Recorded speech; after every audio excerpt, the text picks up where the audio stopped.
এবারে finish liquid স্প্রের সৌজন্যে আমাদের বিশেষ আয়োজন ব্যস্ত খামারি।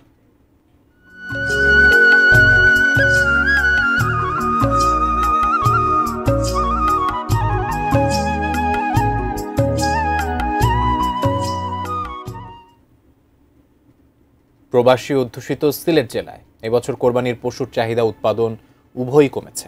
খামারিরা বলছেন গোখাদ্যের দাম বাড়ায় উৎপাদন ব্যয় বেড়েছে, ফলে দামও বেশি পড়বে এবছর। সিলেট প্রতিনিধি কামরুল ইসলাম মাহির পাঠানো তথ্য ছবিতে ডেস্ক রিপোর্ট। ঈদুল আজহাকে সামনে রেখে জেলার খামারগুলোতে পশু মোটাতাজাকরণের কাজ চলছে। ছোট, মাঝারি ও বড় সব ধরনের কুরবানির পশু থাকলেও বাজারে চাহিদা কম। তবে সীমান্ত দিয়ে চোরাই গরু প্রবেশ করায় লোকসানের আশঙ্কা করছেন খামারিরা। ইন্ডিয়ার গরু আমাদের এখানে ঢুকেই পড়ে, তাহলে যারা আমরা খামারি আছে তারা আমরা অনেক ক্ষতিগ্রস্তের মধ্যে পড়ব। যদি গরু আয় ভারত থাকি তা আমরা এই কষ্টটা বিফলে যাইব, আমরা অনেক ক্ষতিগ্রস্ত হইব। ইন্ডিয়ান গরুগুলা যে এখানে বাজারজাত না করা হয়, প্রশাসনের কাছে আমার এটাই আবেদন এবং আকুতি বিনতি।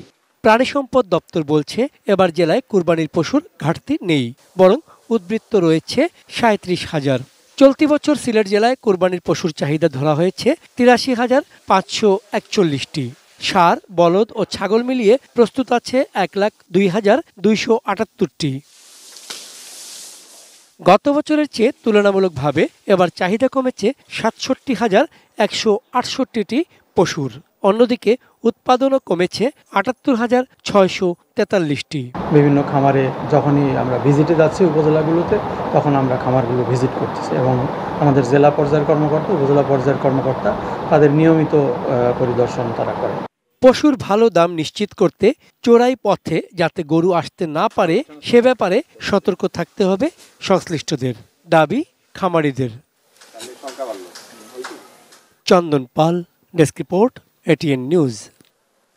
ফিনিশ আসলে একটা জিনিস, সস্তায় বস্তাপতা জিনিস, স্পার্টা চিনে ফিনিশ।